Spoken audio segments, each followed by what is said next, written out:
1994년 부자들을 증오한다는 이유로 5명을 살해한 사건이 있었습니다. 그 일당을 붙잡았고 그때 그 사건의 이름을 붙이기를 지존파 사건이라고 이름을 붙였습니다. 기억하는 분들도 계실 겁니다. 그들의 끔찍한 죄가 드러났을 때 사람들은 극히 흥분해갖고 공개 처형하자고 광장에서 아주 상당한 응징을 하자고 막 분노에 떨었습니다. 그런데 그런 악한 죄인들에게 복음을 전하자고 뜻을 정한 크리스찬들이 있었습니다. 서울 사랑의 교회 전도 특공대 원년들이었던 이재명, 임용보 그리고 이성준 집사입니다. 그분들은 이 지존파에게 복음을 전하기 위해서 다가갔습니다. 처음에는 영치금을 넣거나 편지를 보낼 때 이웃이 이렇게 했어요. 이웃이, 그들의 이웃이 결코 믿지 않을 것 같은 그 지존파 사람들에게 서서히 마음의 변화가 일어났습니다. 그리고 마침내 그들이 자신의 죄를 통렬히 회개하고 예수를 믿었습니다. 사형장에서 김현 양은 나 같은 죄인 살리신을 찬송하며 뜨거운 눈물을 흘렸다고 합니다. 그리고 그 지존파 중에 가장 나이 어린 막내 백명옥의 부모는 전도 특공대를 찾아와서 이렇게 감사의 인사를 했다고 합니다. 내 아들이 죄를 회개하고 예수를 영접하게 도와주셔서 감사합니다. 우리는 그런 죄인들이 죽어 마땅하다고 치를 떨며 분노했는데 그런 분들을 전도하기 위해서 힘쓴 우리 형제들이 있었던 것입니다. 그게 저는 하나님의 마음이요 하나님의 뜻이라고 생각합니다. 에스겔서 33장 11절을 보시면 너는 그들에게 말하라. 주 여호와의 말씀이니라. 나의 삶을 두고, 주님께서 하신 말씀이, 하나님 하신 말씀이 나의 삶을 두고 맹세하노니 나는 악인이 죽는 것을 기뻐하지 아니하고 악인이 그의 길에서 돌이켜 떠나 사는 것을 기뻐하노라. 하나님의 마음이에요. 하나님의 심정입니다. 우리도 그런 하나님의 마음을 품어야 합니다. 한 사람이라도 그 죄에서 돌이키고 회개하고 예수를 믿도록 해야 합니다. 낮고 천한 자리에서 태어나신 예수님은 낮고 천한 사람들에게 다가가십니다. 십자가에서 돌아가신 예수님은 십자가 위에 죽어 마땅한 한 영혼을 그날 그 시각에 구원하십니다. 놀랍지 않습니까? 그게 주님이 하시는 일이었습니다. 오늘 27절을 보시면 그 후에 예수께서 나가사 레위라 하는 세관에 앉아 있는 것을 보시고 나를 따르라고 말씀하십니다. 그 후는 예수님께서 친구 4명이 걸머지고 온 침상에 있던 중풍병자를 고치신 그 사건을 말합니다. 그런데 그 중풍병자는 그 당시만 해도 나이가 많은 사람들이었고 그리고 그 중풍병에 걸리면 아무 쓸모없는 사람이었습니다. 그런데 예수님에게는 쓸모없는 사람이 없었습니다. 그리고 이제는 쓸모없는 사람을 일으키신 주님께서 친히 그 당시에 가장 미움의 대상, 분노의 대상인 세리를 부르시는 사건을 통해서 주님이 그런 사람들도 기꺼이 불러 구원하시고 사용하시기를 원하신다는 주님의 심정을 나타내 주신 것이 오늘 본문입니다. 예수님은 쓸모없다는 이유로 사람들을 무시하고 죽어 마땅한 사람들이라고 정죄하는 이 세상에서 어떤 사람이라도 구원받고 하나님의 은혜 가운데 살기를 원하십니다. 그걸 보여주신 거예요. 우리 중에는 절대 한 사람이라도 자기 마음의 분노대로 저런 사람은 없어야 돼, 죽어야 돼 이런 마음을 절대 품으면 안 돼요. 그건 그리스도인이 품을 마음이 아니고 내 안에 내주하시는 성령 하나님이 계신 성도가 품을 마음은 더더욱이 아닙니다. 그래서 예수님은 오늘 보면 32절에서 내가 의인을 부르러 온 것이 아니요 죄인을 불러 회개시키려고 왔다고 말씀하시는 것입니다. 누구든지 예수님을 제대로 만나면 구원을 받습니다. 삶이 변합니다. 우리도 예수님을 제대로 만났는지 한번 자신의 영적인 상태를 살펴보는 시간이 되기를 바랍니다. 자, 예수님을 제대로 만나려면 어떻게 해야 할까요? 오늘 본문에서 세 가지를 말씀드리고자 합니다. 첫째, 자신의 죄를 회개해야 합니다. 우리 교회 이재일 집사님이 저한테 들려준 유머인데 재미있어서 한참 웃었던 유머입니다. 어느 권투 코치가 링 위에 오른 선수에게 외쳤습니다. 맞지마! 맞지마! 근데 그 선수는 계속 맞다가 그만 쓰러졌습니다. 그러다 링 사이드에서 코치가 또 외쳤습니다. 야, 일어나! 일어나! 일어나지 못하고 KO를 졌어요. 그 선수를 부축하고 나오면서 코치가 한마디 합니다. 너 참말 안 듣는다. 아니, 들을 수 있어야 듣죠. 누군들 그런 이기고 싶은 마음이 없었겠습니까? 그런데 사람들이 말 하나로 삽니까? 자기 삶이 자기가 원하는 대로 됩니까? 아니잖아요.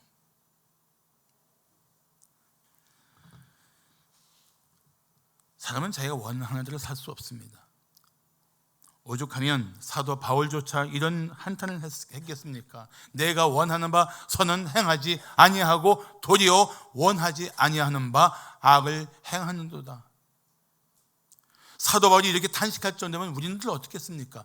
아니, 우리가 이렇다면 하물며 예수를 믿지 않는 사람들은 어떻게 죄의 권세를 이겨내겠습니까? 죄의 유혹을 어떻게 뿌리칠 수 있겠습니까? 속수무책이에요. 그냥 죄에 끌려 살고 있는 겁니다.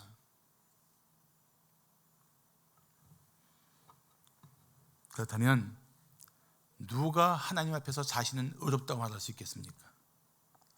저는 그렇게 말할 수 있는 사람은 하나도 없다고 생각합니다. 더구나 성경이 말씀하십니다. 로마서 3장 11절 보시면 의인은 없나니 하나도 없다고 말씀하십니다. 그런데 지금 주님 앞에 두 부류의 사람들이 있습니다. 그 당시에 가장 의로운 사람이라고 자타가 인정하는 바리새인들입니다. 또 한 사람은 그 당시에 누구나 조롱하며 비난하고 정죄하는 세리입니다. 결코 의로울 수 없는 인생. 그런데 안타깝게도 자기 의에 빠진 바리새인들은 예수님을 만나지 못합니다. 오히려 그들도 자기의 죄를 처절하게 깨닫고 돌이켜야 했는데 자기 의에 빠진 사람들은 그게 안 됩니다. 오히려 남들을 정죄하고 남들을 비난함으로 자기 의를 드러내려는 그런 욕망에 빠져 있습니다. 아마도 그들이 죽은 후에 그때서야 우리가 그때 만났던 분이 메시아였구나, 우리가 메시아를 눈앞에 두고도 그분을 믿지 않았구나 하고 정말 가슴을 치며 통곡했을 거예요. 사랑하는 성도 여러분, 우리는 자신이 얼마나 심각하게 타락한 존재였는지를 알아야 합니다. 자신에게 전혀 의로움이 없다는 이 실상을 인정해야 합니다. 그리고 자신의 죄를 회개해야 합니다. 처절하게 애통하는 마음으로 십자가 앞에 나와 무릎을 꿇고 이 죄를 불쌍히 여겨달라고 부르짖어야 합니다. 그래야 예수님을 제대로 만날 수가 있습니다. 난 한번 묻고 싶어요. 성도님은 언제, 어떤 이유로 십자가 앞에 납작 엎드려서 자신의 이 끔찍한 죄의 실상을 고통스러워하며 처절하게 가슴을 찢어본 적이 있냐고 묻고 싶어요. 언제 그랬냐고, 그런 순간이 과연 있었느냐고.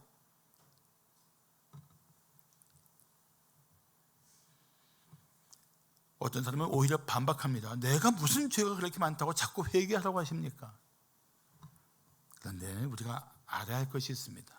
죄를 짓는 것보다 더 심각한 것은 예수를 믿지 않는 사람들이 죄의 상태에 있다는 것입니다. 이 죄의 상태를 다른 말로 원죄라고 말합니다.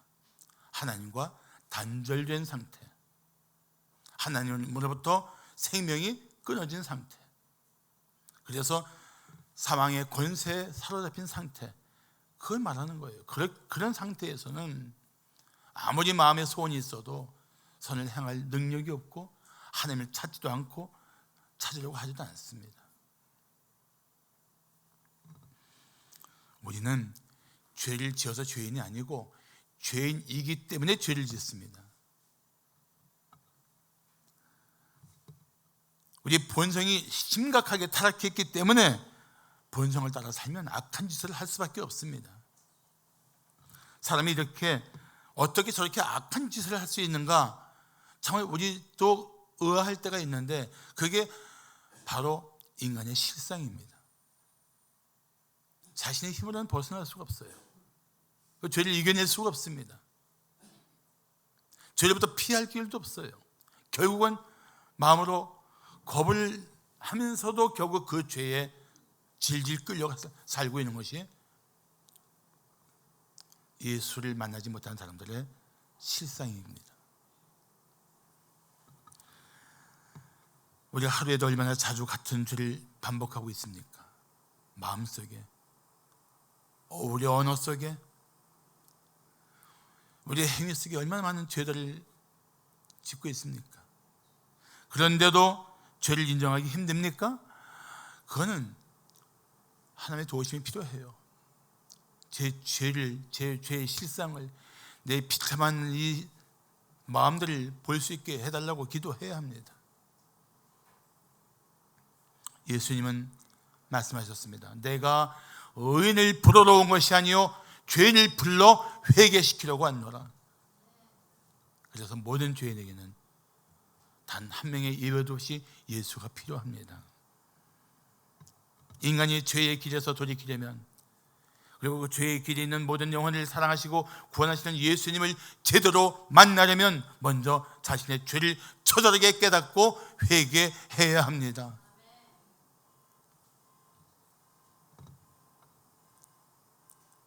묻습니다. 당신은 진실로 회개했습니까? 자신의 죄 때문에 막 대굴대굴 구르며 몸부림쳐 통곡했던 적이 있습니까? 그렇다면 이제는 당신을 사랑하시는 주님을 향하여 더 나아가셔야 합니다. 자, 예수님을 제대로 만나려면 어떻게 해야 할까요? 둘째, 예수님의 부르심을 따라야 합니다. 예수님 부르심을 따라야 돼요. 그래야 예수님을 제대로 만났다고 말할 수 있습니다. 신앙생활은 예수 믿고 구원받는 것으로 끝나는 것이 아닙니다. 진심으로 회개했으면 죄의 자리를 박차고 나와야 합니다. 예수를 만났다면 더 이상 그 죄로부터 그냥 떠나야 합니다. 그리고 예수를 영접했으면 죄의 자리는 떠나고 예수님을 따라야 합니다. 하나는 버리고 하나는 전 생애를 걸고 선택해야 되는 거예요. 그래야 예수를 만난 사람답게 살 수 있는 새로운 삶이 시작되는 것입니다. 오늘 27절을 보십시오. 레위가 이 모습을 보여주고 있습니다. 그 후에 예수께서 나가서 레위를 하는 세리가 세관에 앉아있는 것을 보시고 나를 따르라고 말씀하십니다. 여기에 세리를 보실 때 보시다라는 단어는 그냥 흘낏 본 게 아니에요. 자세히 봤다, 눈여겨봤다는 뜻이에요. 그 중심에 있는 그 모습을 보신 거예요. 아신 거예요. 그리고 말씀하십니다. 나를 따르라. 그런데 성경에서 나를 따르라는 이 말씀은 대부분의 경우에 예수님의 제자로서 예수님의 길을 따르고 예수님의 뜻을 따르는 것을 말하는 단어입니다.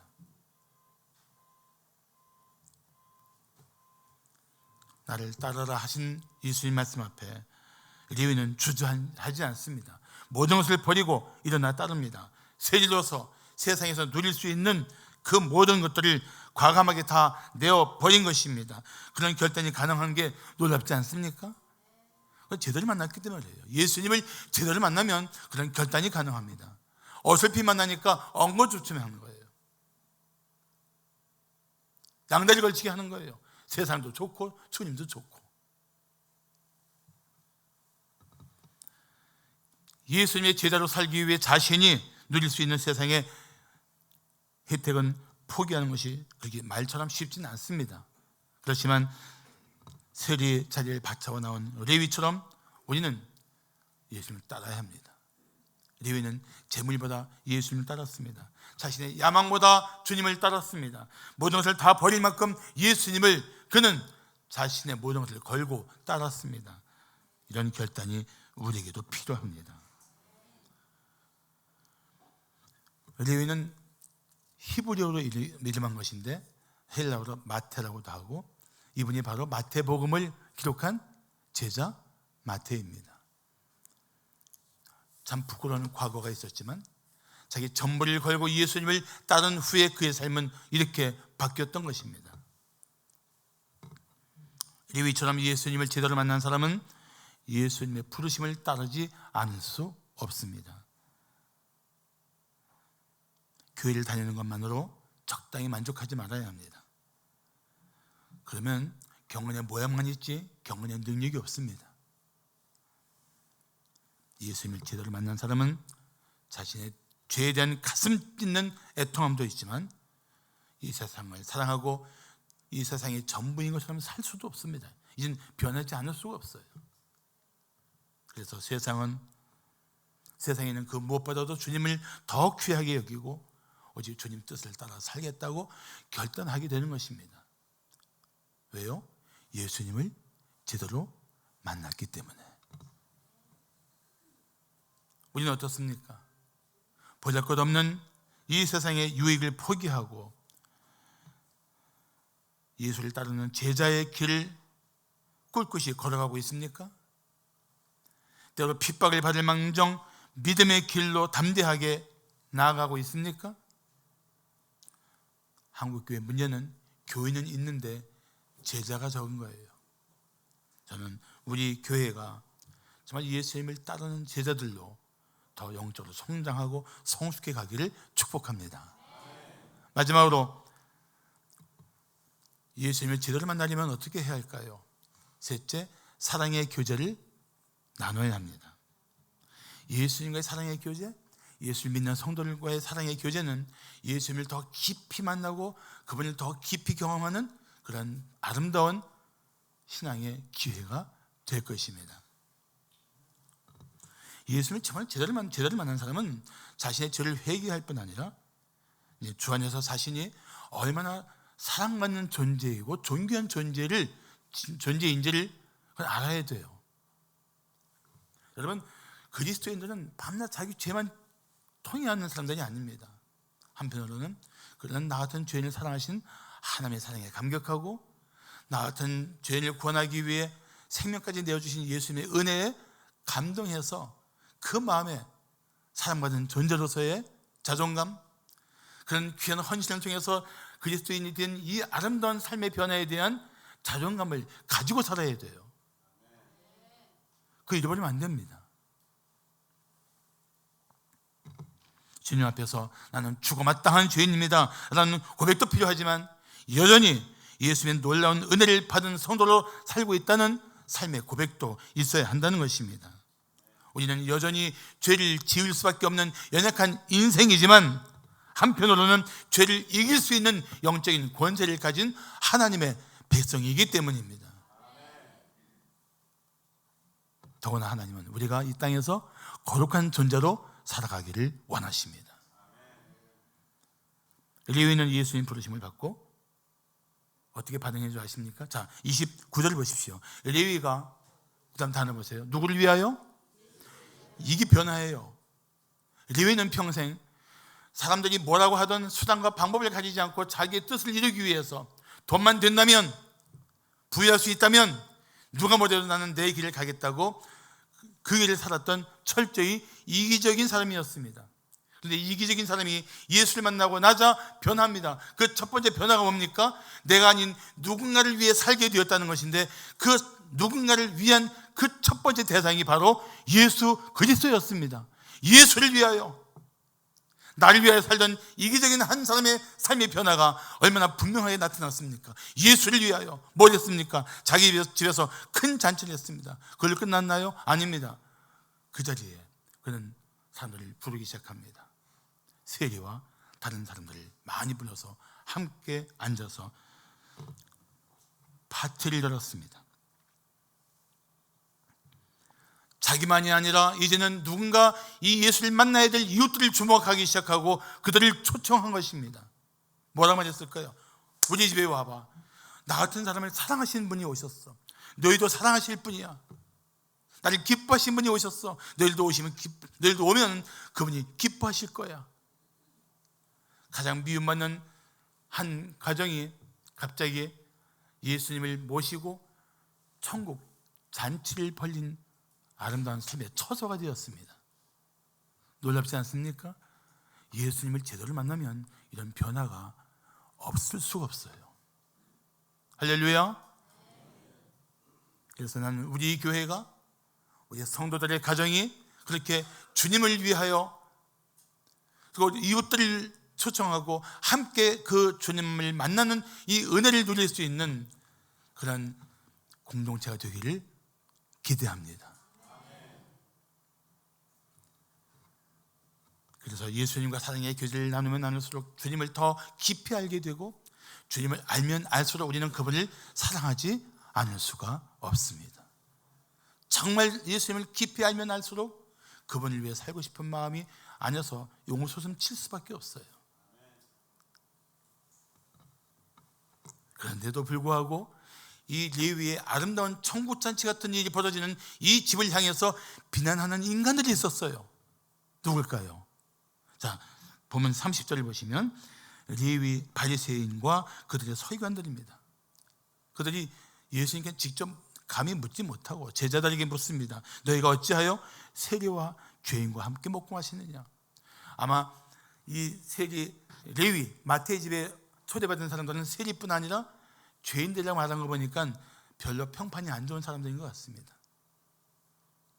이 당시에 죄인이라는 말은 대개 거리의 여인들을 말할 때도 쓰는 표현입니다. 그런 사람만 모여있는 거예요. 그러니까 속칭 어렵다고 생각하는 사람들이 보기에는 얼마나 못마땅했겠습니까? 그런데 예수님이 직접 대답하십니다. 31절 32절 보십시오. 예수께서 대답하여 이르시되 건강한 자에게는 의사가 쓸데없고 병든 자에게라야 쓸데있나니 내가 의인을 부르러 온 것이 아니요 죄인을 불러 회개시키러 왔노라. 너희 의인을 생각하면 나랑 관계없어. 나 죄인이면 회개하고 돌이키는 사람은 누구든지 다 내가 지극히 사랑하는 자요 그를 위해 내 생명까지 내어줄 수 있는 사람이야. 그런 하나님이야.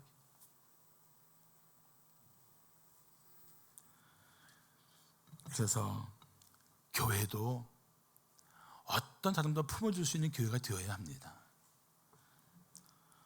한번 생각해 보세요. 우리는 어떤 사람도 품어주는 교회인가? 어떤 죄인이라도 회개하고 돌아오면 하나님의 심정으로 기뻐하는 교회인가? 만일 어떤 교회를 향해서 저런 사람은 우리 교회에 안 어울려 라고 말한다면 이게 바로 바리새인적 사고방식이에요.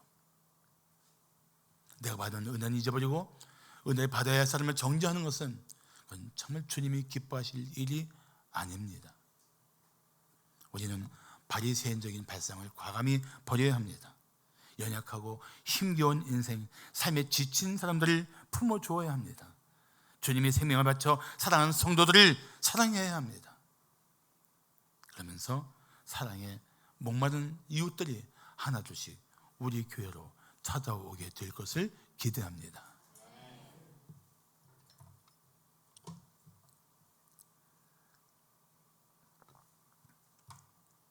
한 구두방 주인이 이탈리아의 티치아노 베첼리오의 베니스의 총독이라는 명작을 유심히 감상하고 있었습니다.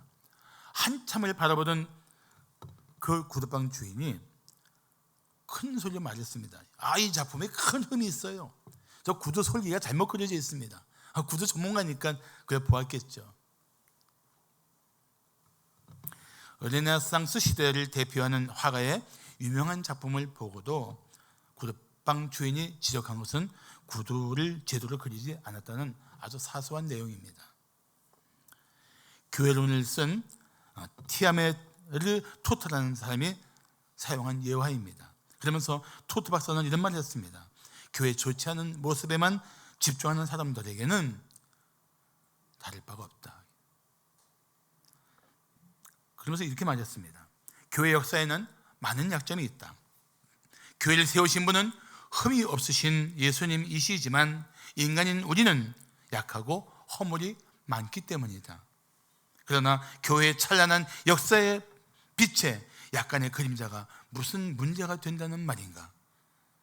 그림자가 아닌 찬란한 빛에 집중하라 형제여, 이런 글을 썼습니다. 교회는 예수 그리스도 안에서 구원의 기쁨을 누리는 공동체입니다. 사랑의 교제를 나누는 공동체입니다. 함께 주님을 깊이 알아가고 사랑하면서 그 주님의 뜻을 따르는 일들의 한마음 한뜻이 되는 공동체입니다. 그게 교회예요. 미국의 존 메가더 목사는 이런 말을 했습니다. 교회는 자신이 어렵다고 생각하는 사람들을 위한 것이 아니라 자신이 어렵지 못하는 것을 아는 사람들을 위한 것이다. 우리 중에 아무도 하나님의 은혜가 아니면, 영원한 사랑이 아니면 주님을 경배할 자격조차 없습니다. 이곳에 있습니다. 우리가 얼마나 큰 은혜를 누리고 얼마나 놀라운 사랑을 받고 있는지를 알아야 합니다. 그렇다면 그 예수님의 제도를 맞는 사람이라면 이제는 어떻게 살아야 할지를, 그리고 어떻게 치열하게 살기 위해서 힘써야 할지를 다시 한번 생각해야 되지 않겠습니까? 오늘이 그날의 첫날이 되기를 축복합니다. 기도하겠습니다.